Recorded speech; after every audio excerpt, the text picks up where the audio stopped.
Dear students, welcome to this lecture. In today's lecture, we will be discussing the theoretical perspective of ethnic conflicts in South Asia by taking empirical examples from Pakistan, Bangladesh, Sri Lanka and India. The lecture will comprise of following sections. First, we will be discussing in details the emergence and use of the concept of ethnicity in social sciences. Second, we will look at the theoretical debates on ethnicity, ethno-nationalism and ethnic conflicts.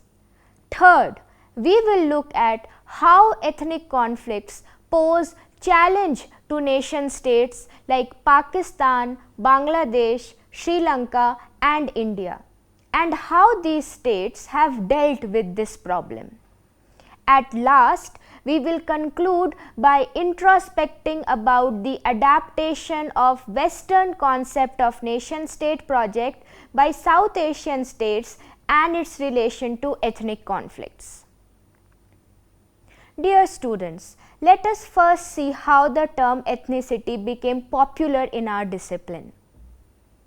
It is significant that the term ethnicity has come into vogue and found its way into standard English dictionaries, especially since the 1960s. There is no denying, of course, that linguistic, national, religious, tribal, racial and other divisions and identifications and competitions and conflicts based on them are old phenomena. Yet, the recent salience of the term ethnicity reflects a new reality and a new usage reflects a change in that reality on a global scale in the latter half of the 20th century, both in the industrialized first world and the developing third world. Dear students, it seems that the sudden resurgence of the term ethnicity in the social science literature of the 1960s and early 1970s took place not only to describe certain manifestations in the third world, but also in reaction to the emergence of ethnic movements in the industrialized and affluent world, especially in the United States, in Canada and in Western Europe. The late 20th century reality is evidenced by the fact that ethnic groups, rather than being mostly minority or marginal subgroups at the edges of society, expected in due course to assimilate or weaken, have figured as major political elements and major political collective actors in several societies. Moreover, if in the past we typically viewed an ethnic group as a subgroup of a larger group, today we are also faced with instances of majority ethnic groups within a polity or nation exercising preferential or affirmative policies on the basis of that majority status. Dear students, ethnic groups, especially in contemporary times of widespread ethnic conflicts, seem to be intermediate between local kinship groupings such as lineages, class, kindreds and so on, and the nation as a maximal collectivity. Moreover, especially marked in the modern context and within that context of South Asian societies is the mounting awareness that ethnic affiliation and ethnic identity are overriding other social cleavages and superseding other bases of differentiation to become the master principle and the major identity for purposes of socio-political action. This state of affairs therefore raises the possibility that ethnicity as a basis for mobilization for political action has challenged and is challenging the primacy for such mobilization of social class on the one hand and nation state on the other. Therefore, in a general analysis, two relevant issues that need to be addressed are: to what extent and in what way ethnicity modifies, incorporates, or even replaces class and caste conflict as a major paradigm for interpreting social conflict and change in South Asia, and also in what manner ethnicity has impacted on the aims and activities of nation making and national integration, which were taken to be the principal tasks of the newly independent nation states of South Asia. Dear students, over a period of time, social scientists started seriously looking at the phenomenon of ethnic conflicts and ascertain the multiple causes leading to these conflicts. One of the reasons for this was the cumulative increase in frequency and intensity of occurrence. Since 1960s, many parts of the world witnessed intra-state ethnic conflicts. Some of these ethnic conflicts include conflicts between Anglophone and Francophone in Canada, Catholic and Protestant in Northern Ireland, Chinese and Malay in Malaysia, Greek and Turk in Cyprus, Igbo and Hausa and Yoruba in Nigeria, and the East Indians and Creoles in Guyana. Dear students, even in South Asia, we have witnessed the Sinhala Tamil War in Sri Lanka, the Sikh Hindu and Muslim Hindu confrontations in India, the Chakma Muslim turmoil in Bangladesh, and the Pathan Bihari clashes in Pakistan. Most of these conflicts have involved force and violence, homicide, arson and destruction of property. Civilian rights have evoked action by security forces, sometimes as counteraction to quell them, sometimes in collusion with the civilian aggressors, sometimes both kinds of actions in sequence. Some dissident ethnic groups have declared secessionist aims that threaten to break up extant polities, and these aims in turn have invited invasion of one country by another.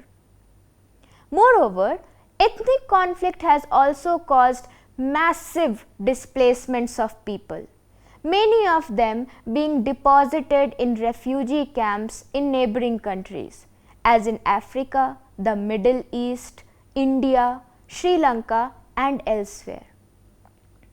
Ethnic conflict theoretical framework. Dear students, now we will discuss briefly some of the interventions by theorists on the notion of ethnicity and ethnic conflict. In order to understand the ethnic conflicts in South Asia and challenges these pose to the nation states, it is important to have a look at the theoretical debates on ethnicity and ethnic conflicts. Dear students, the concept of ethnicity is defined as a self-conscious and vocalized identity that substantializes and naturalizes one or more attributes, the usual ones being skin color, language, religion, territorial occupation, and attaches them to collectivities as their innate possession and their historical legacy. The central components in this description of identity are ideas of inheritance, ancestry and descent, place or territory of origin, and the sharing of kinship, any one or a combination of which may be invoked as a claim according to context and calculation of advantages. These ethnic collectivities are believed to be bounded and to be self-producing and enduring through time. According to Rudolph, ethnicity is an expression of shared traditions, racial features, visible traits, language, and even food habits. It is through these ingredients that one differentiates one ethnic group from the other. Dear students, one of the reasons for ethnic conflict in the region of South Asia is the emergence of ethno-nationalism. Anthony D. Smith, in his works on ethno-nationalism, explains that the aspirations to form a separate nation has ethnic origins. There are a simultaneous self-awareness and awareness about other, which converts the ethnic group into a nation and translates into a desire for political autonomy. The sharing of common history and an aspiration to safeguard the distinct identity is the crux of ethno-nationalism. In the Indian context, the work of Paul Brass on ethnicity and nationalism is more useful to understand the role of ethnicity. According to him, ethnicity plays a role of competition amongst the cultural groups across the world. And he points out that secessionist movements are natural in the multi-ethnic society. The external factors like human rights violations and forced assimilation adds further to the construction of us versus them and lays the foundation for future ethnic conflicts. There is also scholarship which believes that most of the ethnic conflicts in South Asia occur due to the economic disparity and the feeling of a particular ethnic group that they have been left out in the project of development. Dear students, a nation state cannot survive for long as a mere political arrangement, a holding operation for managing ethnic pluralities. Sooner or later, it has to give primacy to economic development over considerations of maintaining ethnic harmony. But this agenda disturbs the political equations among ethnic groups. The economic disparities that grow inevitably in the process of development begin to be seen and in fact do take place along ethnic lines. In any event, the cultural basis of ethnicity get eroded in the process of development and the ethnic groups begin to assume political identities to seek redressal. Thus, ethnic claims rooted in secular economic interest, usually for a share in the expanding or not so expanding national cake. The important point is that these interests are articulated in the language of ethnicity. It becomes a demand for political autonomy or a separate state for fulfilling ethnic aspirations as well as the developmental aspirations of the ethnic groups involved. For the politicized ethnicities, both these demands are inseparably linked, although the rhetoric they use may be more pronouncedly religious or cultural than economic. Dear students, in the process of development, some minorities have done better than the majority. Those who have done well feel that they could do much better if only their future was not tied with others in the structure of a single state. Those who feel deprived also seek the same solution, to have their own state so that once free of their deprivers, they can develop better. The majority, on the other hand, sees these minority pursuits as detrimental to the national interest. Although the theoretical literature provides us multiple reasons for the emergence of ethnic conflicts in South Asia, but all converge to the fact that these conflicts based on ethnicities pose a challenge to a multi-ethnic nation state like India, Pakistan, Sri Lanka and Bangladesh, which are based on ex-colonial boundaries. Ethnic conflicts, South Asian experience. Dear students, let me now focus on the empirical cases from the post-colonial states of South Asia. In their pursuit of finding an equivalence between ethnicity and nationhood, and in the hope that they can find a cultural basis to their newly founded states after independence, these societies have launched an endless and turbulent process of ethnic strife. In the process, their project of becoming a modern nation state has become problematic. Moreover, the logic of nation states, working in favor of ethnicities, striving to find a vehicle, that is, state, for fulfilling their ethnic aspirations, further exacerbates ethnic conflicts. Dear students, the search for an ethnicity as a basis for the state in a civilizational society containing all kinds of pluralities has proved to be like peeling an onion. In the past, the ethnicities were embedded in a civilizational order. They were governed not in a paradigm of the state but of social governance.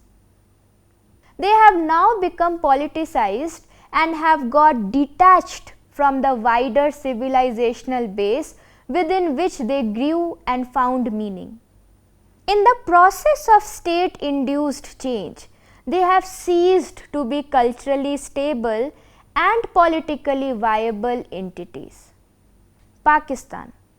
The state of Pakistan came into being after a prolonged inter-religious conflict between the Hindus and the Muslims during British rule, culminating in bloody and large-scale communal riots. Dear students, the tremendous human costs involved in this division, it was then believed, would be compensated by the political coherence these nation states would achieve through the newly found ethno-religious basis of the states. Pakistan went further and gave a juridical legitimacy to itself as an Islamic state. The religion of a people was taken as constituting the sole determinant of their nationhood. The creators of Pakistan hoped that such religious nationalist sentiment would override all other types of ethnic divisions in their newly established state. This belief was so strong that even the idea that a nation state should have its population living in a common contiguous territory was subordinated to the idea of religious nationalism.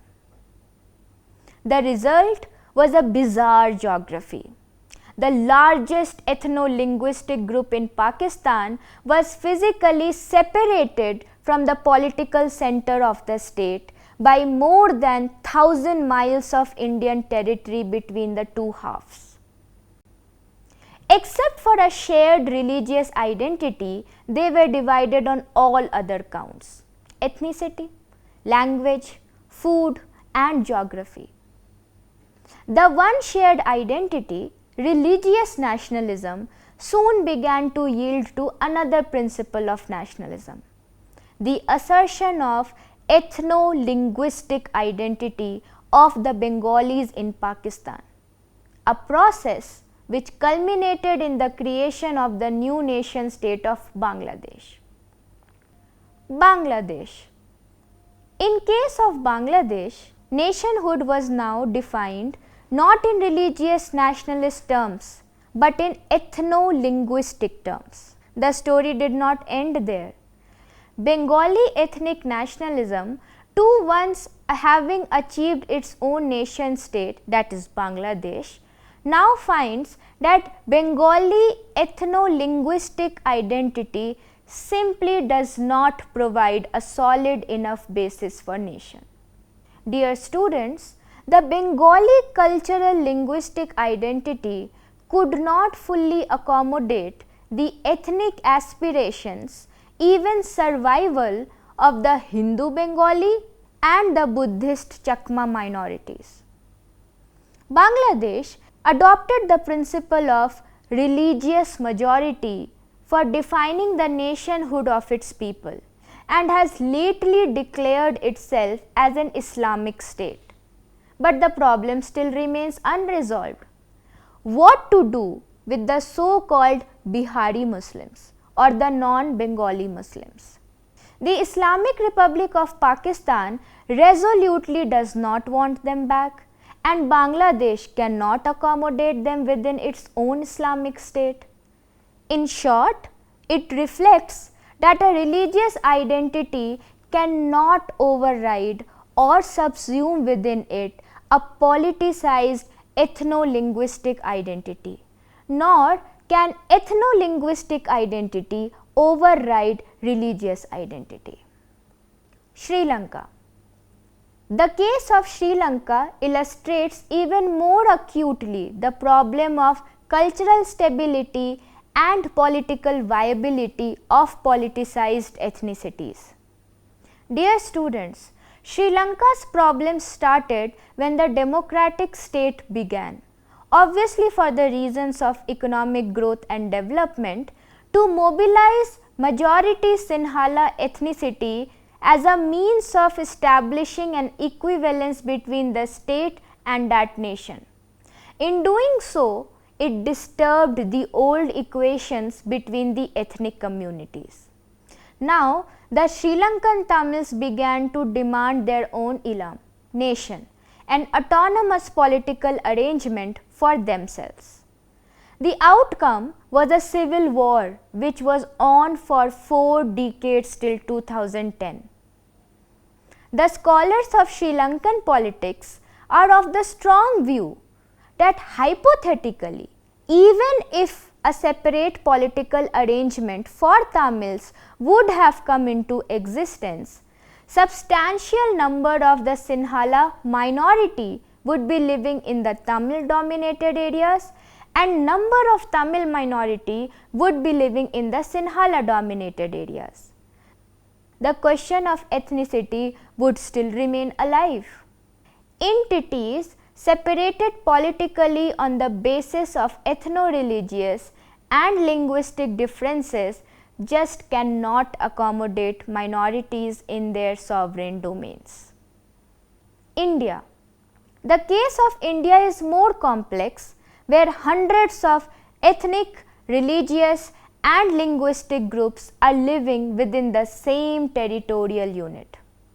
The newly independent Indian state was a creation of the big ethno-religious divide in the subcontinent.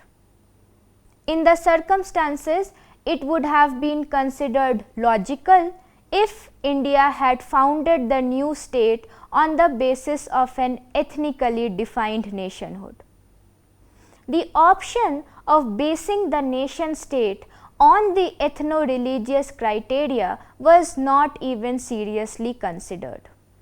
Dear students, India had a massive majority of more than 80% of Hindus, but it also had a substantial minority of about 10% of Muslims.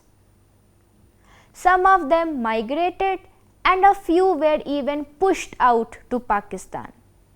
But most stayed back where their homes were. India also contained many other groups constituting a complex web of ethnicity in terms of religions, languages, regions and tribes, as also castes and sects.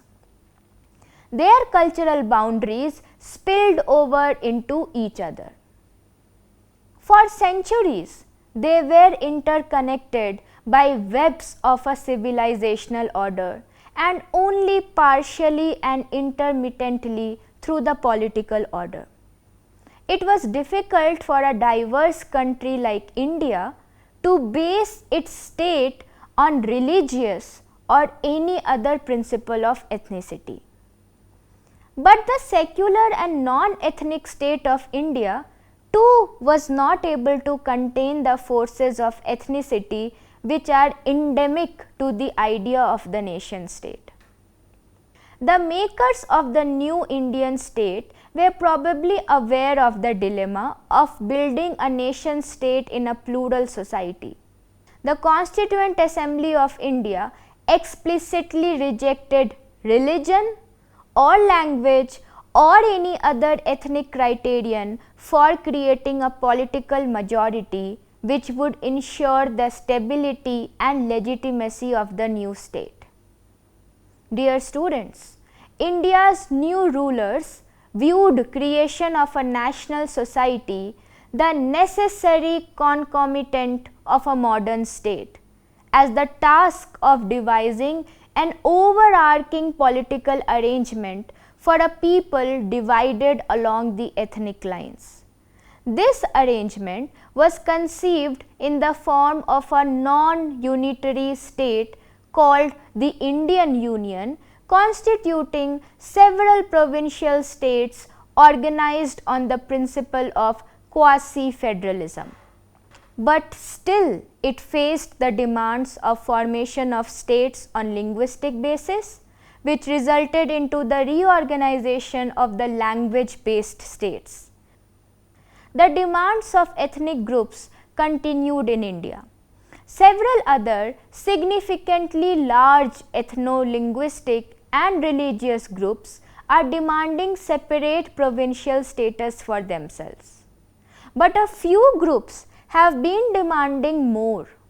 They want a sovereign independent nation state for themselves outside the Indian Union. Despite the pressures from the ethnic groups, Indian state did not base its legitimacy on the fragmented structure of ethnicity or on the tempting idea of creating a Hindu political majority. Rather, India sought to build a nation state that was concomitant with a civil society.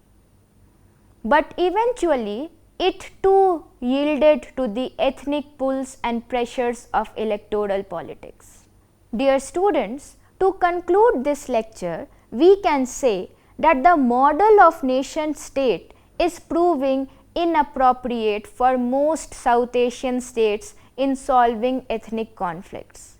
The model, as they have received from Western experience, has resulted in closing the options for these societies to devise the form of the state appropriate for their needs of continuity and change. They have been hitched to a process transcendental to their history, their experience and their needs. They are dealing with a state form which is primarily an outgrowth of Western statecraft and is based on a theory of state which invalidates their own experience of governance. The idea of the state as an instrument of creating order out of chaos was alien to most of these societies. For them, order existed prior to the state. The state had only the subsidiary role of maintaining that order and generating wealth for its people.